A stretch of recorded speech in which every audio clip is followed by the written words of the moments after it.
Brett, and I come to Scale once a week to participate in Intercambio. I come to practice speaking Spanish. And it's been a great experience, not only because it's helpful with my Spanish, but because I have heard so many great stories from other intercambians, other people who are practicing English at Scale. So I feel like it's really changed my perspective of Somerville, which I enjoy. So I have a little short story to tell regarding trying to learn Spanish. The story starts in Somerville.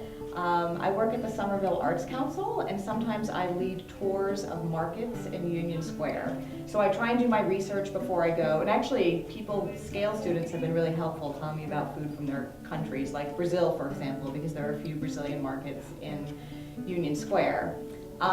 So one day I was going to lead a market tour, and I was going to visit Pau de Açúcar, I think that's how you pronounce it, Sugarloaf Mountain, I think that translates to.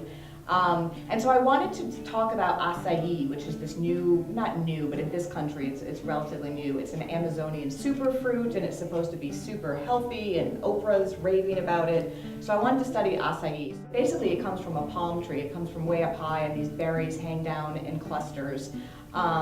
So I led the tour and I talked about acai. So anyway, like 6 months later, I'm down in Mexico. I love Mexico, and it's partly because I love an opportunity to speak Spanish, and I've just fallen in love with the country. So I was in a town called Valladolid, and I was taking Spanish classes with this woman. It was basically this woman at her house. She was 60-something years old, very pleasant.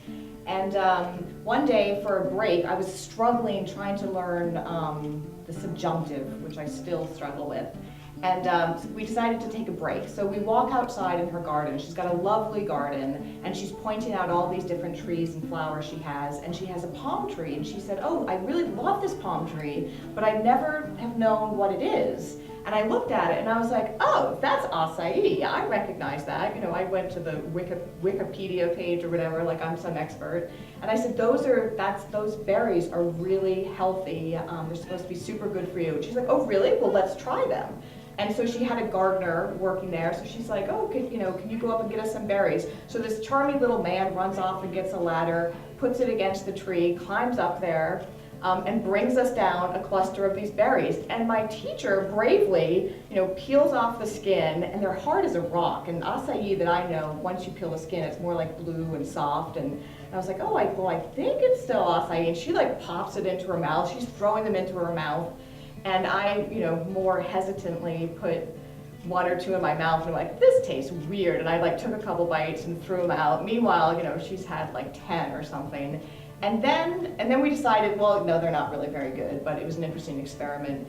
And then we go back into the room to practice subjunctive, and all of a sudden, I started to itch. My body it felt like I was crawling with insects, and it was a type of itching I have never known. Like, you felt like you were going mad, and I couldn't focus on the subjunctive. My legs were going crazy, my arms. And then and my teacher said, "Oh, that's funny, because I can't feel my tongue." And she was to the point where she was having a hard time talking.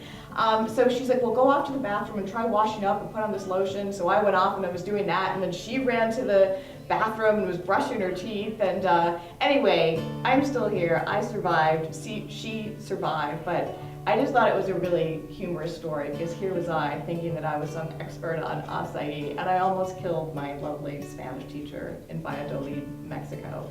And that's my story.